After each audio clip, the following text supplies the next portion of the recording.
En un momento determinado de la historia de Israel, Dios interviene directamente por medio de los profetas, específicamente el profeta Isaías, para confrontar a los que fabrican los ídolos y a los ídolos mismos, pues son nada, no tienen ningún poder, ningún valor. En otras palabras, Dios exhibe a los ídolos. Isaías, profeta de Dios, vivió en Jerusalén en el siglo VIII antes de Cristo, 800 años antes de Cristo. Fue llamado por Dios cuando era muy joven, parece que tenía unos 20 años. Sirvió por muchos años en Judá o Reino del Sur, durante los reyes o reinados de Usías, Jotam, Acaz, Ezequías. La tradición afirma que el rey Manasés mandó matarlo. Isaías escribió el libro profético que lleva su nombre.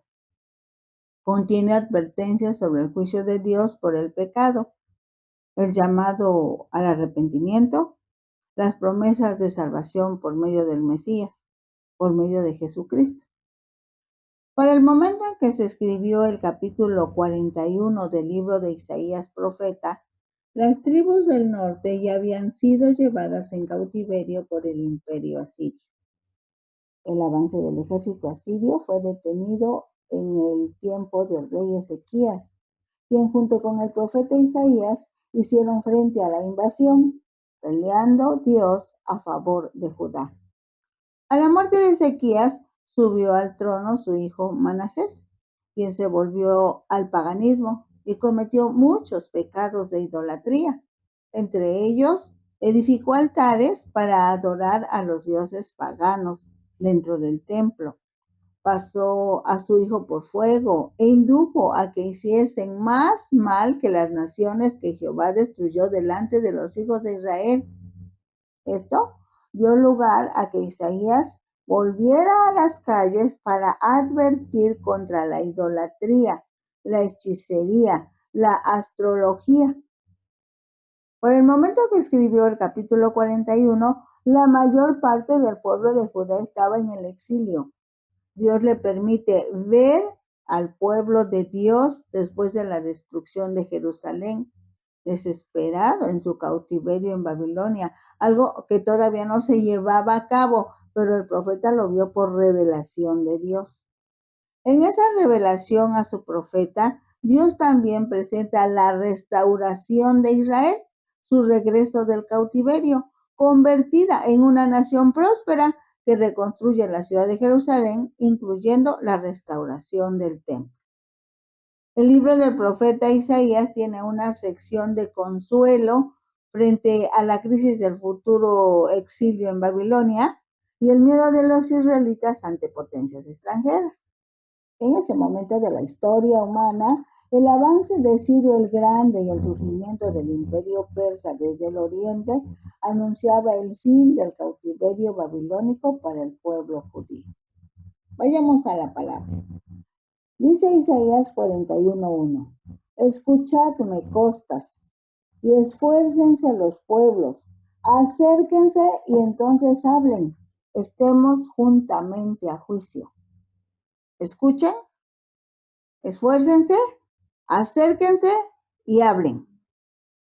Es una convocatoria en forma de juicio en que Dios invita a las naciones de la tierra a reunirse y presentar sus argumentos. Las costas representan a las naciones lejanas y todo el mundo gentil, o sea, todo el mundo no judío. Estemos juntamente a juicio es un desafío a los poderes mundiales y a los ídolos mudos a defender su soberanía y demostrar quién tiene el control de la historia. En este juicio se demuestra que el Dios de Israel es el único soberano y verdadero frente a la impotencia de los ídolos, abriendo paso a las famosas promesas de auxilio y consolación para su pueblo. Dice Isaías 41:2: ¿Quién despertó del oriente al justo? Lo llamó para que le siguiese, entregó delante de él naciones y le hizo enseñorear de reyes. Los entregó a su espada como polvo, como hojarasca que su arco arrebata. Los judíos fueron llevados a Babilonia después de la destrucción de Jerusalén en el 586 a.C., así que ya habían pasado un periodo considerable de exilio. Entre los años 550 al 539 a.C., 11 años, Ciro unificó a los medos y persas, conquistó el reino de Libia. Enseguida marchó contra el imperio neobabilónico, conquistándolo en el 539 a.C. Dios, a través de sus profetas, había prometido que después del destierro serían restaurados en su tierra. La llegada de Ciro significaba la caída de la potencia opresora y el cumplimiento de la promesa divina de restauración. El profeta habla en pasado, como que los acontecimientos ya sucedieron, pero en la realidad histórica todavía no suceden. Despertó, llamó, entregó, son acciones divinas que le permitieron a Ciro II el Grande, rey de Persia, ser usado por Dios en un plan eterno a fin de rescatar a su pueblo Israel. Desde el oriente, indica la procedencia geográfica de un conquistador que aparece en la escena mundial por la voluntad divina. Justo se refiere a uno llamado por Dios para ejecutar sus propósitos de rectitud y juicio sobre potencias opresoras. Fue un periodo de 11 años, realmente poco tiempo para todo lo que consiguió Ciro.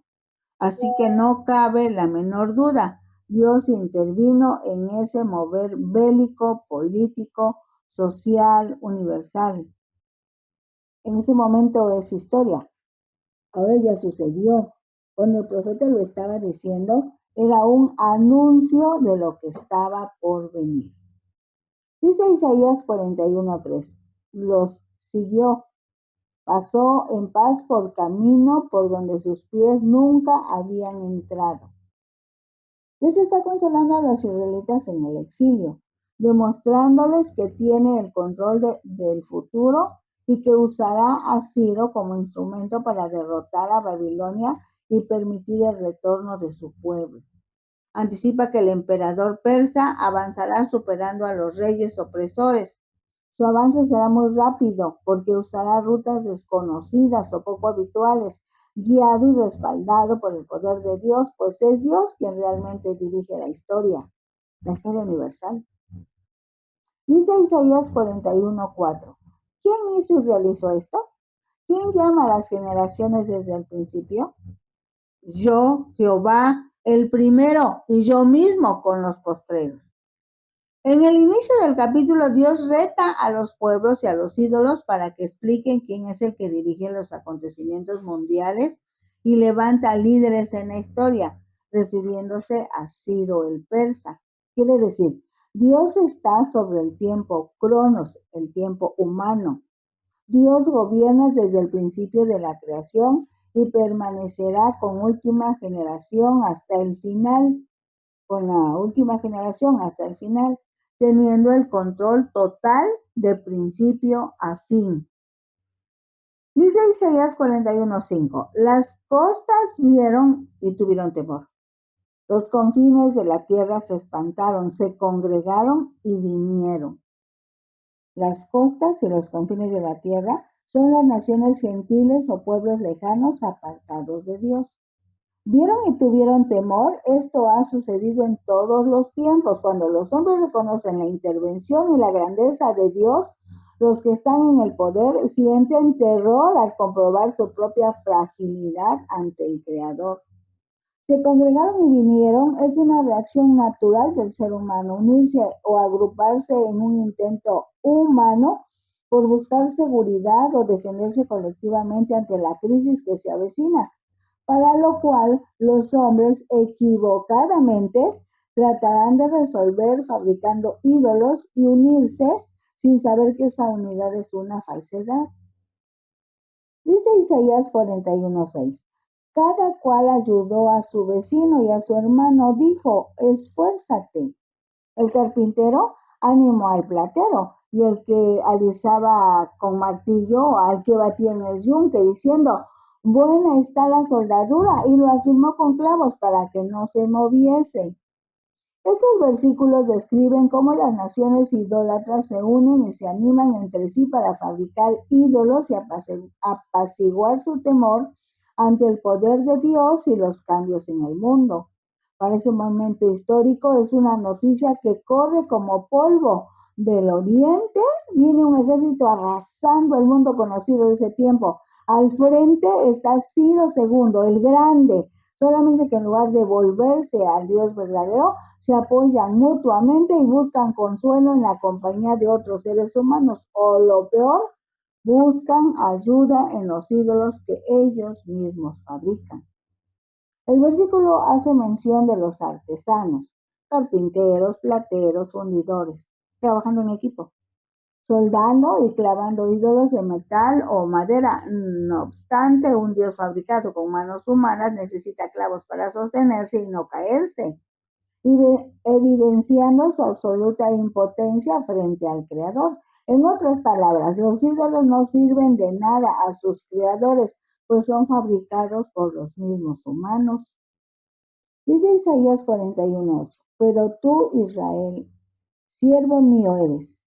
Tú, Jacob, a quien yo escogí, descendencia de Abraham, mi amigo, porque te tomé de los confines de la tierra, y de tierras lejanas te llamé y te dije, mi siervo eres tú, te escogí y no te deseché.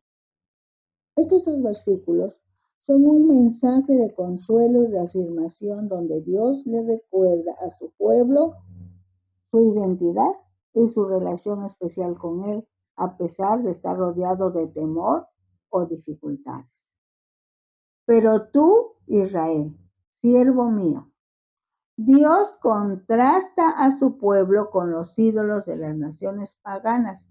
A diferencia de los otros pueblos, los israelitas son llamados siervos, lo que indica una relación de pertenencia, lealtad y servicio directo a Dios. Jacob, a quien escogí. Se menciona a Jacob para recordar los orígenes humildes y humanos del pueblo, sí, marcado por luchas y debilidades. Entonces, su posición no se debe a mérito alguno, sino a la gracia y elección soberana de Dios. Descendiente de Abraham, Abraham es recordado como amigo de Dios debido a su fe y obediencia. Al llamar a sus descendientes así, Dios extiende esa cercanía y pacto de amistad a las generaciones futuras. Porque te tomé de los confines de la tierra. Es una referencia histórica a cómo Dios llamó a Abraham desde Ur de los Caldeos, de tierras muy lejanas, y cómo sacó a Israel de Egipto, ¿sí? Sacándolos de la esclavitud para convertirlos en su pueblo. Y de las tierras lejanas te llamé.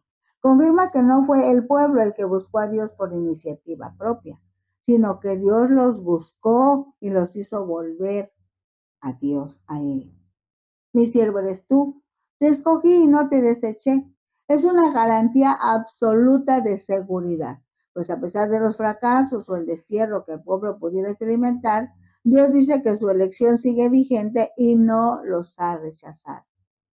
Entonces los siguientes saben que su relación con Dios no depende de sus fuerzas o de las circunstancias que muchas veces son cambiantes, sino del compromiso fiel de Dios. Sí, porque el que es fiel es Dios, no los humanos. Dice Isaías 41:10, no temas, porque yo estoy contigo. No desmayes, porque yo soy tu Dios que te esfuerzo. Siempre te ayudaré, siempre te sustentaré con la diestra de mi justicia.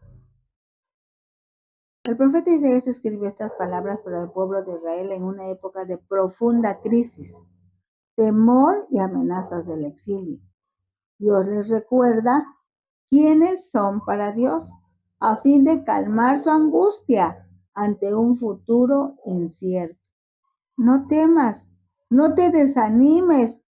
Dios no niega que existan problemas, pero pide no rendirse ante la ansiedad, ante la incertidumbre. Yo estoy contigo. Yo soy tu Dios.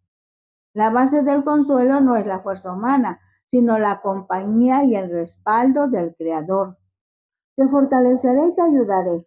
Es una garantía de provisión de energía física y espiritual cuando las fuerzas propias se agotan. Te sustentaré con la diestra de mi justicia. La mano derecha simboliza poder, autoridad y justicia. Indica que Dios mismo impide que el creyente caiga. Sí, porque el creyente también es su pueblo. Dice Isaías 41:11. He aquí que todos los que se enojan contra ti serán avergonzados y confundidos.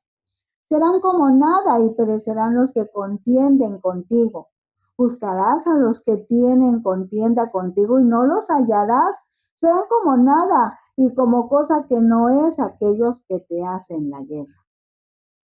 Este pasaje promete que los enemigos de Israel quedarán reducidos a la nada y desaparecerán por completo, porque los que se esfuercen o luchan contra su pueblo sufrirán humillación y derrota, de tal manera que perderán todo su poder e influencia como si nunca hubieran existido.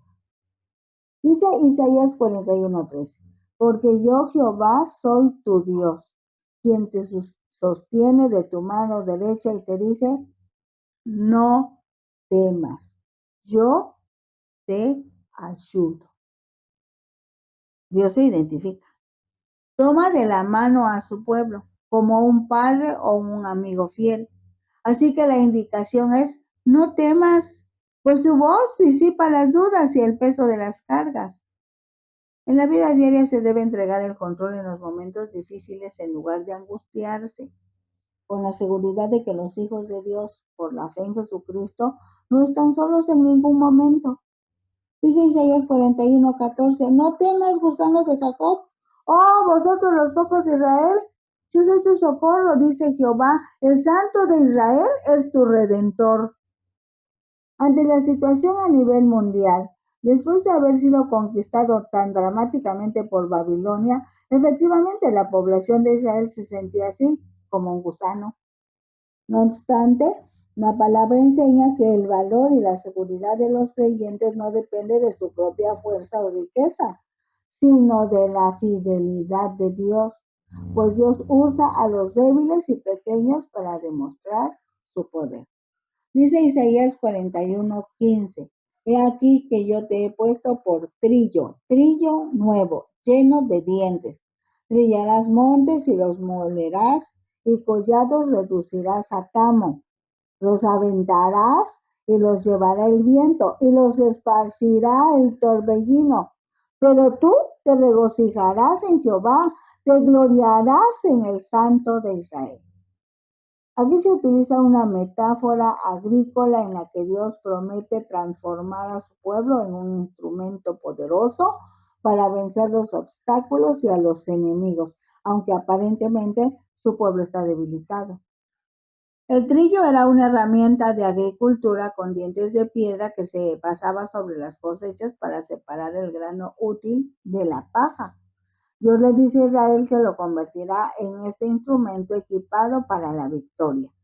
Los montes y collados representan a los reinos grandes, poderosos y hostiles que se oponen a Dios y a su pueblo. Lo que parece imposible o imponente de derribar será desmenuzado y convertido en polvo.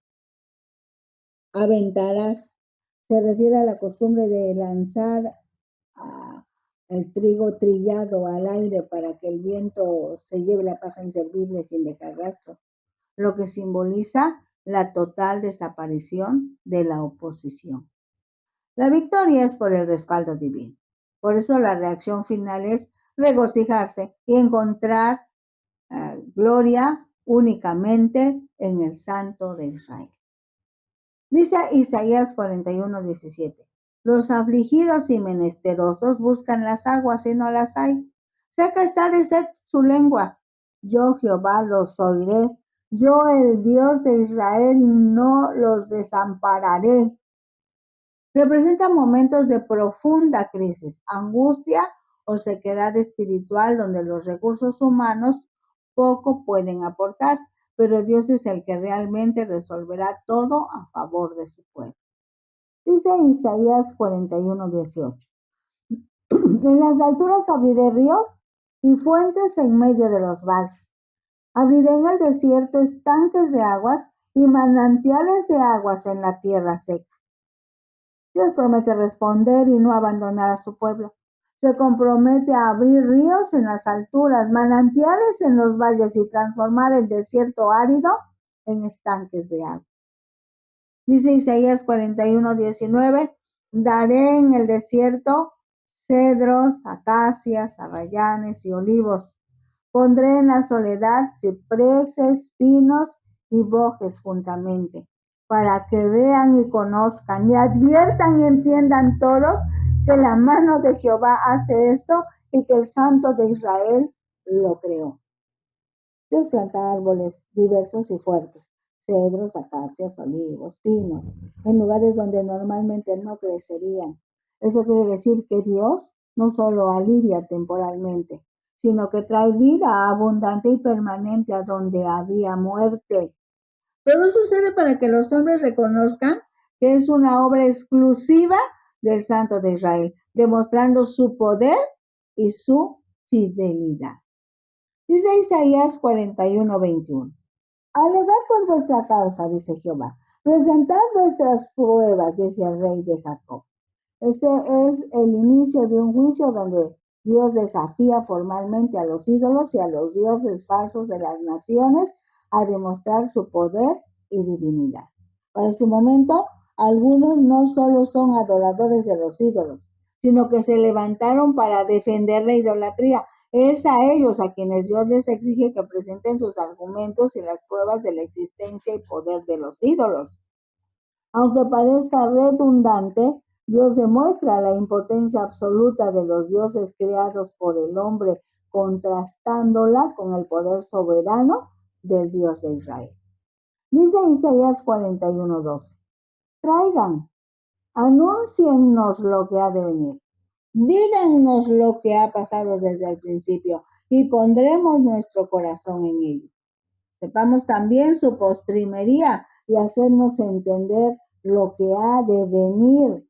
Dadnos nuevas de lo que ha de ser después, para que sepamos que vosotros sois dioses, o a lo menos haced bien o mal, para que tengamos que contar y juntamente nos maravillemos.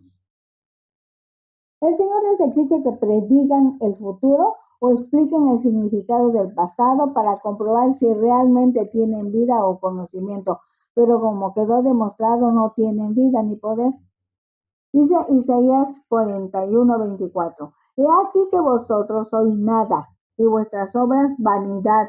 Abominación es el que os escogió. El pasaje contrasta la agitación de los imperios mundiales con la impotencia de los dioses paganos de la época, argumentando que ninguna deidad local pudo frenar la expansión de Ciro, la cual, según el relato profético, está dirigida por el Dios de Israel en el escenario de la historia. Dios puntualiza que los dioses falsos no tienen vida, no tienen inteligencia ni capacidad para actuar, por eso les confirma, son nada. Debido a que los ídolos son hechos por manos humanas, lo que producen o representan es vanidad. Vanidad quiere decir vano, vacío, sin valor. Abominación es algo ofensivo, detestable y repugnante para Dios que contradice su carácter santo o su santidad. La abominación representa un rechazo absoluto de Dios hacia prácticas que destruyen la vida y quebrantan sus principios o el pacto con su pueblo. La abominación tiene varias presentaciones, a saber, idolatría. Es el uso más frecuente del término. Se refiere a la adoración de dioses falsos, imágenes esculpidas y prácticas paganas como los sacrificios humanos, incluye el sacrificio de niños. Abominación también incluye acciones contrarias a la justicia y la rectitud, como la deshonestidad, la mentira y la maldad premeditada. Proverbios 6, del 16 al 19 dice: 6 cosas aborrece Jehová, y aún 7 abomina su alma: los ojos altivos, la lengua mentirosa, las manos derramadoras de sangre inocente, el corazón que maquina pensamientos inicuos, los pies presurosos para correr al mal, el testigo falso que habla mentiras y el que siembra discordias entre hermanos. Otra fase, otro ámbito de la abominación es la inmoralidad sexual, transgresiones a las leyes relativas a la pureza sexual, como el incesto, el bestialismo, la fornicación o el adulterio. Dios expresa que tanto los ídolos como las personas que deciden adorarlos o elegirlos se vuelven repugnantes o detestables ante Dios, porque cambian al Creador por nada. Se confirma que solo Dios tiene control sobre el futuro, humanamente hablando. Respira vida y ofrece auxilio real a su pueblo, exhibiendo públicamente la inutilidad de los ídolos. Los ídolos no sirven. Los ídolos no sirven. Dejemos los ídolos. No nos hacen bien. Bendiciones.